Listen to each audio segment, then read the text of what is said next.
Good morning, everybody. Welcome back to another ZunTzu module look over. This time it's the Hunters. This is actually a pretty new game released by Consim Press, and it's actually pretty fun. I haven't played a whole lot of games dedicated to solitairing a particular vehicle set, like the B-17, Queen of the Skies. I haven't played um, Patton's Best, things like that. I haven't really played a whole lot of solo games of that nature. I did try Phantom Fury, which is a dedicated solitaire game, and I enjoyed that, but that was more of an infantry tactical type of game. And this one here, The Hunters, focuses around you playing a U-boat commander in World War II in the Atlantic. And you start your campaign. Well, you can pretty much start it any year between September 39 and June of 43. Now, the idea being is you want to have a career where over the career of your person, you sink as much tonnage as you can. And so if you start your career a little bit later in the game, you can get a better submarine starting out, but you have fewer months to try and earn your tonnage. You have a better chance of surviving because there's fewer, missions that you have to go on, but you might not sink as much tonnage to earn, a really high rating in the game. So, not to describe the rules so much, I'll give you kind of an after action report and then how the game kind of lays out with the ZunTzu module, because I'm learning the game and it's actually pretty fun. Like a lot of these solitaire driven games that I've read about, like with Queens of the Sky, a lot of it is programmed, and so there's a little bit of input from you, the player, but most of the game is entirely driven by dice rolls. So it's probably about as much of a computer game as you could get without really involving the computer. Like if you were playing this on your tabletop, because you're just rolling dice to see what happens when you move from space to space and checking it against charts to see what encounters there are. So as far as you really dictating strategy and stuff, there's not any of that. It's just pretty much a chart-driven dice roll game, which does not appeal to everyone.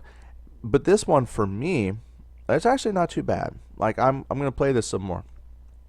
And I played a scenario I shouldn't say a scenario, but I did one patrol just to try and get the rules learned.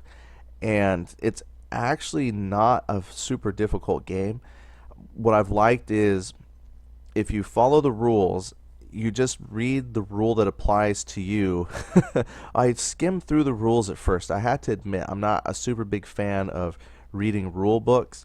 And so that's why when I do a lot of videos sometimes I admit, I make mistakes because I don't have that firm 100% grasp of the rules, because I'm not a rules lawyer type of person. I'm like a spirit of the game. I like the feel, and sometimes I'll forget a rule, but as long as I'm having fun, that's the big thing. And I had fun with this, but I think I did pretty darn good with the rules because again, it's all chart driven. There's very little input needed from the character or from the player.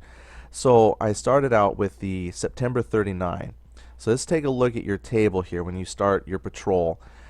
So this is the sub I got. It was the Type 7A, and when you load up your ZunTzu module, you can actually tell it which submarine you're going to start with. By default, it starts with the Type 7A for the September 39 campaign. And when it's laid out, it puts all the charts here on your table. And I like this because they put a wood grain table that you can play with. It's nice because we looked at the other modules just all have the black background, but this was kind of cool because now you're actually sitting at your table. Has all your charts laid out, and I could see how if you were playing this with the actual box set, you're going to need some table space to hold everything. Now what they've also done, in addition to your starting layout with your submarine, the initial counters that you need are all kind of punched out here. All the charts are laid out. We also have the actual counters page that they pulled everything from, and here are the remaining submarines. Those are on there because you only play one submarine at a time. Here's one of the torpedoes that I'm not using. Here's a damage marker, but pretty much everything else you need has been punched out for you and is on the main page here waiting to be placed. What I like and was surprised was how few counters there are for the game to drive the whole engine. which is great because it works. I'm just used to, getting games like Combat Commander or something that have, quite a few counters that need to be punched to represent statuses and troops. But since you're a submarine, there's your crew for if they earn experience, warrant officers and things like that. You just don't need that much. Okay, so there's the counter sheet, and then here's the reverse side of some of the counters. All right, and then we have the charts. So in addition to them putting all of the charts on the table, all the charts can be gathered up and they're collected here on this charts tab as well. So sometimes you can just pop in and look at your charts.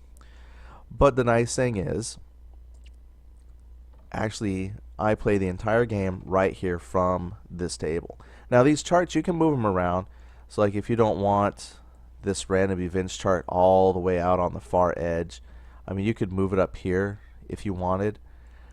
So just like the table, you can arrange everything. The only two items that are static in this module are the combat mat and your submarine mat. So if you click on them, they're like programmed in as part of the map image. But all these charts you can certainly move around. So when I played the game, right off the bat, it's set up with the torpedoes loaded, your trained crew there. I got a couple stray damage markers. What are these for? Oh, I guess just generic. But everything is kind of set up here in its starting positions for you to play, which is very nice. Because I've talked about how you can do that with ZunTzu, is you just pull all the counters, put them where you want, and then you save that as like a saved game, and you can name it whatever you want. And so this is named the Type 7A scenario. So it starts with everything placed for Type 7A. So if you load one of the other submarines, then all the counters are punched and put in their starting positions as well for that submarine type. So it's very cool. So when I played, I got the rules. Everything can be found on the Constant Press website, and if I think about it when I post the video, I'll put a link in the description that you can go there. And so I have the rules, and all the charts are here that I'm aware of. So this is actually a great opportunity for a person to come and learn the game. And if you want to purchase it, like I definitely think this would be a worthy purchase, because the game actually flows really well. You can actually play this game. You could do several patrols in a couple hours. So it's fast playing. It definitely gets you in that mood of, hey, I feel like I'm running a submarine from World War II, like based on the movies I see, where there's the patrolling phase, you're out, you're looking for targets, you're trying to evade enemy aircraft. It really has a great sense of theme. So my after action, pretty much, the way it starts, I grabbed the chart. The way it starts is you figure out where you're going to be patrolling. And let's see here. I believe when I started, I actually, where did I roll? I don't have the rules with me, so I can't remember all the places I start, but I know I started in the British Isles. And so what you do is you take your submarine, you put it in the transit area, because there's like, going out, transiting to the patrol area. Now every square that you have here, this is your path. Essentially, if you had like a world map, this would be your path on the world map for your route. And think of it, as tough as it is to see here in a straight line, think of it as like a circular path, or you go out and then come straight back on your line.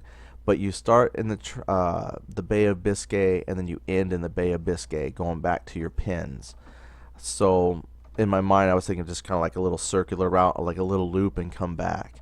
So what you do is when you leave port, I didn't talk about loading out torpedoes and all that stuff, but just after action for my little trip out here, I did the British Isles, so I move it to the transit to the Bay of Biscay. Now there's some different rules that dictate the Bay of Biscay, because I keep grabbing the chart to move, because it's just has its own special little rules. Now I don't know much honestly about World War II and the U-boat tactics, and why the Biscay had a lot of, I think because it's the British Isles, that's like the RAF and stuff like that. So I think there was greater chances of aircraft finding you than, say, ships and stuff. But what you do here is you're going to roll on an encounter chart to see if you get, find something. Either you're spotted by something or you find enemy ships. But the Bay of Biscay, when you come out, there's a heavy chance of you getting caught by aircraft. So anyway, as I go through the Bay of Biscay, you just roll 2 dice on the encounter charts, and then compare your dice roll with what you see on the chart. Now, see, if I was playing, I rolled a 4, and that means I would have gotten an encounter by aircraft. Now, when I did my patrol, the Bay of Biscay, I didn't have anything. Like, I rolled for the encounter and rolled high, and I didn't find any aircraft. Then I went to a transit box, and actually the transit box, I did get spotted by aircraft, because when I rolled, I look up, once you get out of the Bay of Biscay, once you get out of this Bay of Biscay area, then I roll on the British Isles chart, and I actually rolled a 12. So no aircraft in the transit area, or in the Bay of Biscay area, but then I did get aircraft here. And then you have to come over and find the aircraft chart. And see, now because I don't have the book, I don't have all the charts, but there's actually a aircraft spotting chart. There it is, aircraft encounter. See, without the rule book that tells you exactly which rule to go to, sometimes you have to go through the charts. And because it's a solitaire game, there's a lot of charts. The charts really do dictate a lot of the play. Oh, here it is. Here it is. Here was the patrol assignment. That's what it was. So this is where you start here to know if which patrol you're on. Is you start with your year, and then you roll the 2 dice 6, and it tells you which mission area you start out with. So that's why I got British Isles, because in the beginning, look at that, it's almost all British Isles. And then here's the aircraft encounter chart. And when I played, it said roll 2 dice 6. So even though I had a chance encounter with an aircraft, when I played, I rolled rather high, and so I saw the aircraft before it saw me, so I was able to do a crash dive. So I evaded the aircraft. Now all these charts have different encounters. So if your crew was dead or severely wounded, if you have a green crew, elite crew, it gives you different modifiers to your dice roll. And at the time that I rolled, I did not have any modifiers. So I escaped the aircraft, and then I moved on to the next one here. And this time when I rolled for my encounter, I rolled a ship with an escort. So this was my first chance to try out combat, and unfortunately it was escorted. So what you do is when you get a ship with escort here, you get to roll a couple things to see if it's night. So I rolled, and this was actually a nighttime encounter because I rolled like a 5. And then I rolled, it was a small freighter that I encountered. So armed with that knowledge, you come over here to your combat mat, and I flipped the day-night marker, I flipped it to nighttime. And then one of the things you do is you decide at what range you want to engage. Now this is if you want to engage. You don't have to engage targets. So if you see the ships, you can decide if you want to press the engagement. So if this had been a small freighter, I definitely would have no problems putting myself at close range. But because this had an escort, I had to decide, do I want to press the engagement because he does have protection, and do I want to get close or medium, because it makes a difference at what range you engage, how that affects the escorts finding you, and it affects your combat abilities. So I had a small transport. So up here I have a stack of counters. So I grabbed a small freighter. Now the little number down here indicates how many hits it takes to kill. So small freighters only take 2 points of damage to die, which is great. And for this particular engagement, I had escort, and I have to decide like what range. I went ahead when I did this first engagement. I did put it at close range, and then you decide how many torpedoes. Now, because my torpedoes come preloaded, I went ahead and picked two of the steam torpedoes, and this was the loadout for my first attack. And then over here on this chart had this great flow. I had to read back to the rules just a little bit to make sure I was following the flow correctly, but everything that I did without, explaining and showing you every single rule, it flowed well. And even if I was making mistakes, the flow made me feel as though I was doing it correctly. The charts, even though there's a lot of charts and you have to scroll around the table to find the information you want, when you find it, it's all presented really, really well. So I was able to play this out. So once you get to this layout, because I was at close range, you have to roll to see if you get detected by the escort. And when I played through, I did. I got detected by the escort. Well, and that's a bad thing about close, because the escort gets to detect you first before you attack. If you're at medium or long range, you get to fire, and then you check for escort. When you close in at close range, you have to check twice for escort, once before you make the attack and once for after you make the attack. So when I did for the close range before I attacked, I actually did get attacked by the escort. Luckily, through the dice rolls, I only took 1 damage, and they hit me on the aft torpedo door. So on your sheet here, it actually has all the combat data you need. So all the potential damage you can take, crew damage, specific pieces of equipment, hull or flooding. And so I actually took to the aft torpedo door. So I looked in here, grabbed my aft torpedo door like so, and which is fine because I was firing out of the front torpedo tubes. So I resolved that combat, and then I fired my torpedoes. 1 torpedo hit, 1 missed. There's actually a combat chart. There's a chart for that.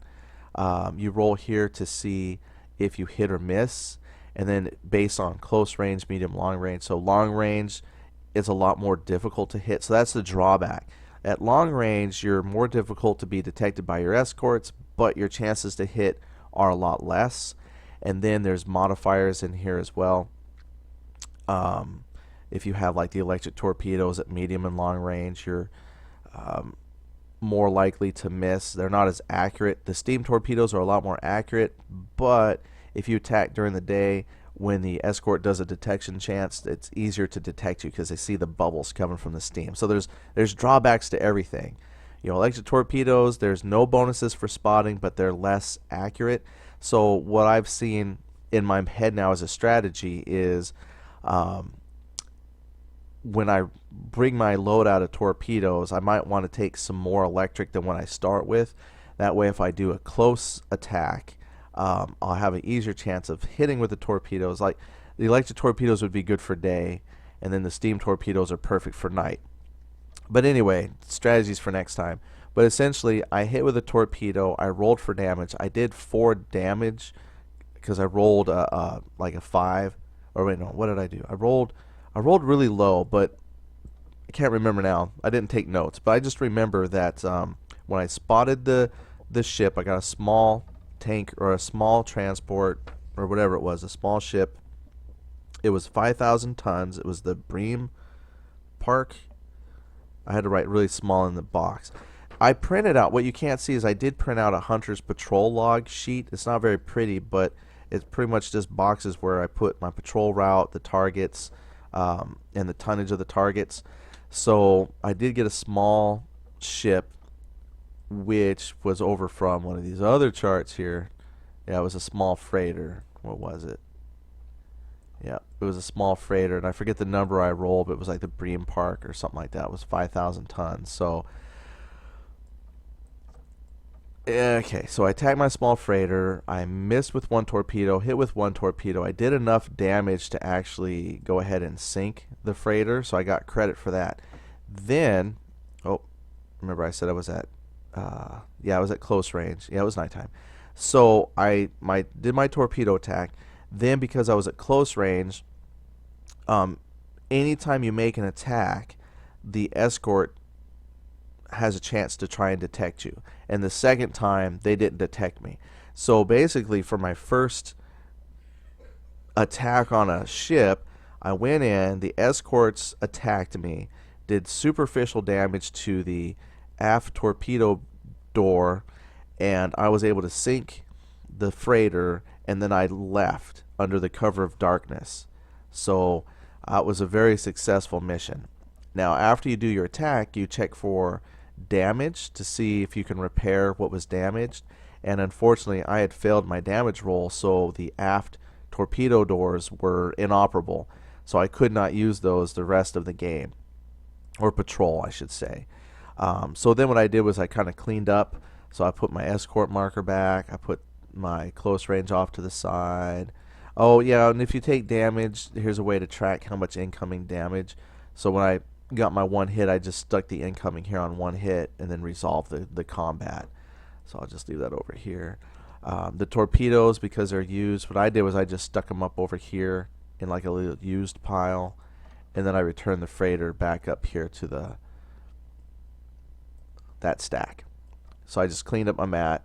So that's what you do after combat. So the thing is, what made combat difficult is if your escort is successful in attacking you, they actually keep rolling for detection every moment afterwards, like each phase, until you fail a detection by the escorts. Either the escorts sink you, destroy you, or you no longer roll a successful detection.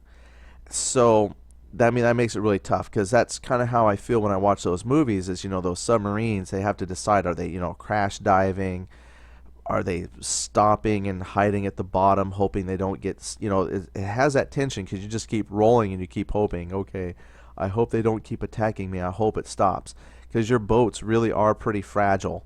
So if you get good rolls, they're going to detect you and damage you and destroy you rather quickly. So I was very fortunate to get away with just minor superficial damage. And then you would have to reload. Now, when you start out your game, you decide what kind of reloads you're bringing. When I actually played, I brought more steam torpedoes than electric, but as I've only got electric here for my little after action, I'm going to flip a couple of them and put them right back there. But yeah, you decide your loadout before you go. And if you do the historical loadout, you load all your torpedo tubes with steam torpedoes, and then the electrics have to stay as reloads, because they were saying that the electric torpedoes required maintenance to keep up, and you can't do maintenance on the torpedoes while it's stuck in the tube. So these were pretty much only loaded when they were needed, kind of a thing. Alright, so I reloaded. I was all ready for the next mission out. So we evaded an aircraft. I took some damage from a small freighter. We sunk that. Then on the next British Isles column over, I rolled for what I would find. And British Isles, I rolled a 2. I rolled Snake Eyes, and it was a capital ship. And I was like, oh wow, okay, that's cool. So I come over to the ship chart to see what it was, and on, where is it at here? There's a capital ship chart right here. Capital ship target roster. So I rolled a die 10, and I rolled, well, when I did it yesterday, I rolled this one here, the BB Royal Oak. Now what's cool is if you sink one of these, you get the Knight's Cross automatically. Normally there's rules for the Knight's Cross, like when your first Knight's Cross, you have to sink like 100,000 tons of shipping over X amount of patrols. But this was my first patrol out, and I was like, I want this. I want to sink that. It's worth 29,100 tons. So I said, okay, let's do it. So I got to the combat chart, and I had to find the Royal Oak. Here was at the bottom of the stack. So I pulled that out as my target, and then I decided, let's see, well, if you follow the chart here, roll a die 6. Now for me, unfortunately, this was a day engagement, so that sucked. When you do a capital ship, you pretty much are stuck with the dice roll you get. When you do like anything other than a capital ship, you have the chance of basically waiting until it turns nighttime before you move in for the attack. But the reasoning here is that the capital ship and its picket, escorts, they go at very quick speeds, and your submarine can't keep up. So if you're going to engage this ship, you need to, even if it's daytime, if you want that prize, you have to go for it. So it was daytime. I know it's more dangerous, but I went for it. So what I did differently here was I went for medium range, and let's see here. I also went and fired all 4 torpedoes. I was not going to take a chance at missing out on a capital ship. Now, they automatically come with escorts. Now, see, when you do your roll here for what you encounter, it usually tells you if it's a single ship, if it's a ship with an escort, if it's convoy. But a capital ship always comes with an escort, which is why I didn't go for close range this time, because I wanted to make sure I got the attack off before the escorts found me. So I went ahead for medium range. So when you do medium range, you get to shoot first and then check for your escorts that come after you.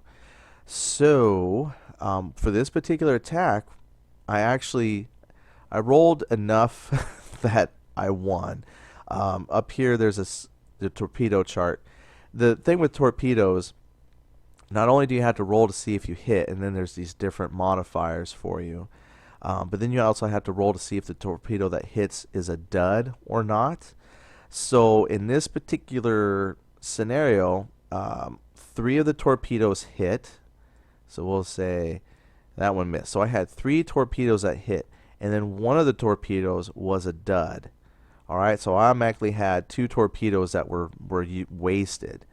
Then I had 2 that did successfully hit the target. Then when a torpedo hits, you roll for damage.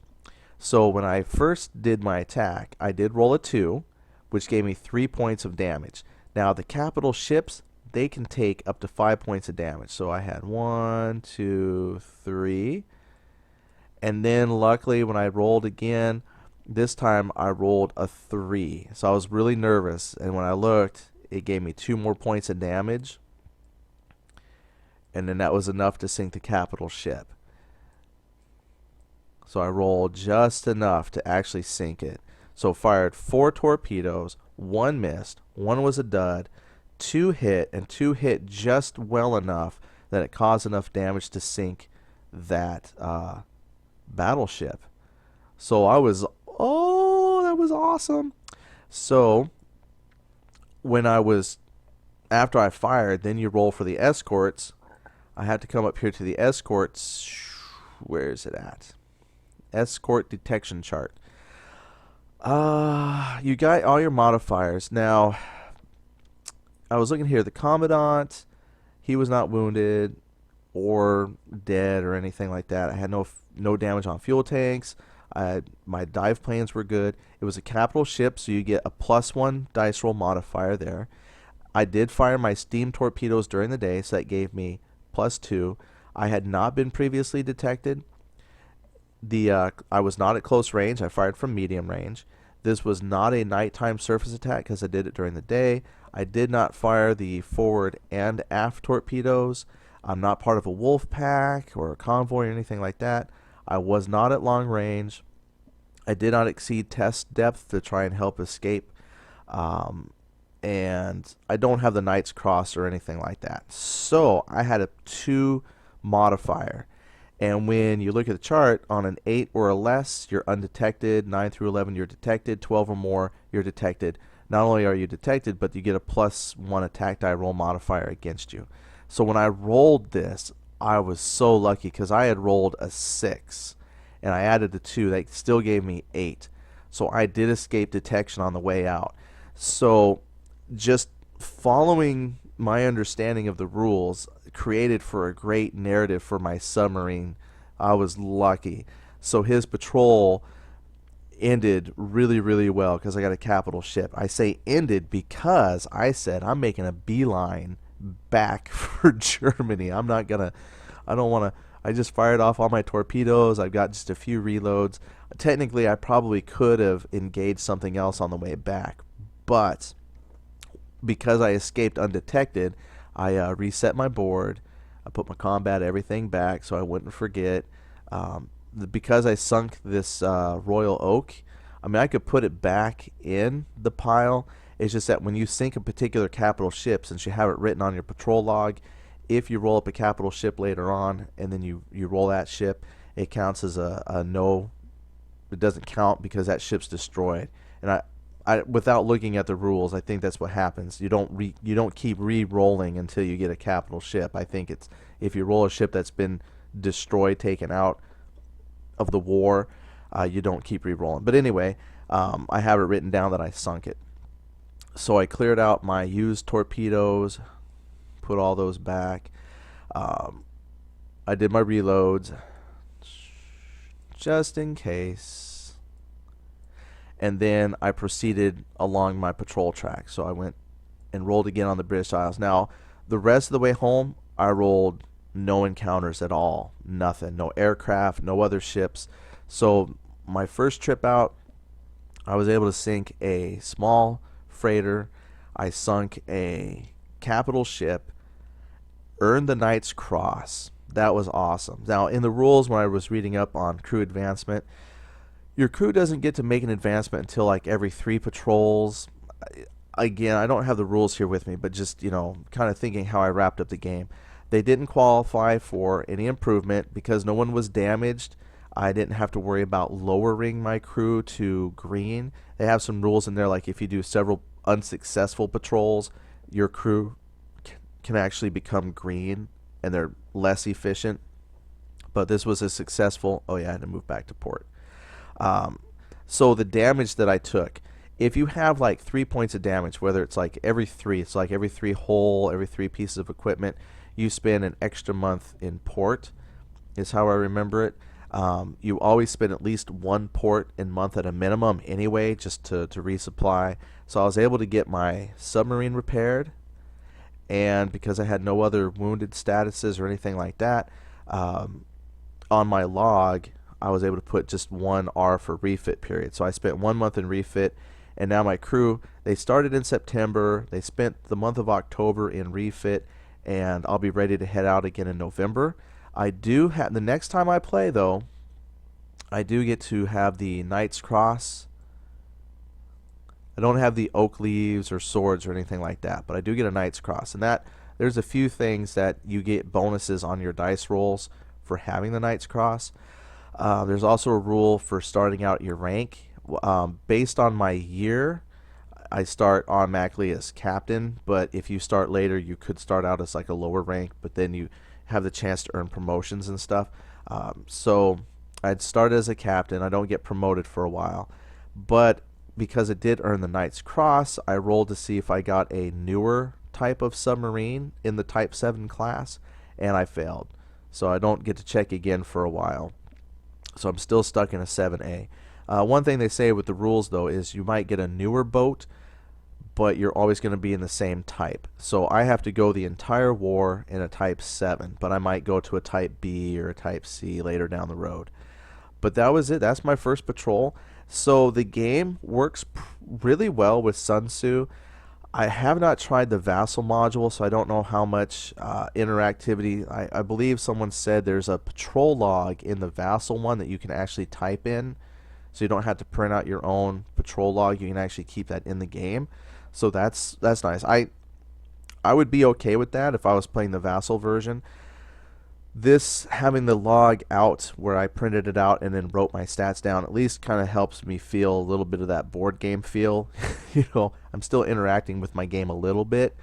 You do have to do a lot of running around from chart to chart. My guess with Vassal, they usually have a box and you just click the tab of the chart you want to look at. So it's probably easier to find your charts in Vassal. Here I have the charts kind of laid out on the table, and you have to kind of scroll around till you find the one you want. Or you could come to the chart page and look for the chart you want and just zoom in on it real quick. So you could use your charts on the chart page, or just because I liked having everything on my table as if I was playing, I just went with this view. I just would zoom out, find the chart I want, and zoom in. So that was how the ZunTzu module works a little bit, and then that was my after action for the first patrol. I can't wait to get out and try another patrol. I still have a lot of tonnage to go, and this game goes great. I was wondering how you would play this with tournaments, but I see now if you play at a tournament, really it's you got some judges that make sure everybody's following the rules proper, and you track the tonnage of ships that you sink. And for my first patrol, I think I would have done really well in a tournament because I ended up with 34,100 tons sunk. That capital ship really helped out a lot. So that's the game in a nutshell. Like I said, when I post this, I'll try to remember to put the link for it. Otherwise, just go and search the ZunTzu website. The link on the ZunTzu website for the game doesn't seem to work, but if you go into the forums, Bill Barrett, who put the module together for ZunTzu, he's got a link to the actual website where it's stored, and from there you can download the ZunTzu module. They have a bunch of mods, like if you were playing the actual board game, some different maps and charts alternatives, plus the rules. Great game, definitely worth buying. I would definitely check out the module here in like ZunTzu or Vassal just to see if it's your type of game. But if you're into that solitaire type of gaming like the B-17, I think that you would enjoy this quite a bit. As I was playing, I was actually taking little breaks because I was like, okay, I sunk a ship. Whew, let me go get a drink, calm down a little bit, come back. Oh my gosh, it's a capital ship. How do I want to do this? And I spent time thinking about, do I really want to do this? Do I want to go close range? How do I want to approach this? It really got me into the game, that theme. So it's an excellent game. I recommend that you check it out, and you can because it's all right here in ZunTzu and on Vassal. So thanks for watching. Have a good day, everybody.